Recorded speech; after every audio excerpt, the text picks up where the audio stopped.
Comment tirer Clermont-Ferrand de la spirale de la violence du narcotrafic? Dans le chef-lieu du Puy-de-Dôme, les dealers ne reculent devant rien. À tel point que pendant des mois, ils ont fait de l'église de Notre-Dame de Néra, l'église, on le dit bien, le site de stockage de leurs marchandises. C'est le clergé qui a découvert le poteau rose il y a quelques jours. Dans cette ville de 150 000 habitants, les narcos font la loi. 4 homicides liés au trafic depuis le début de l'année. Situation qui alerte Bruno Retailleau. C'est une information Europe 1. Le ministre de l'Intérieur va réunir jeudi le préfet du Puy-de-Dôme et les représentants des forces de sécurité Place Beauvau. Pour les policiers sur place, Jean-Baptiste Marty, il y a urgence à agir.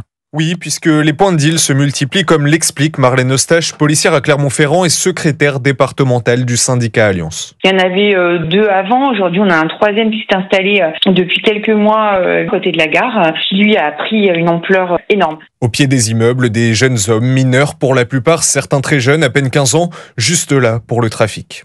De source sûre, les individus qui sont sur les points de deal sont de l'extérieur. C'est-à-dire de l'extérieur? C'est-à-dire de l'extérieur de départements limitrophes ou de départements qui sont ailleurs en France. De Marseille ou encore de Nîmes, certains appartiennent à la DZ Mafia, cette organisation criminelle de narcotrafiquants.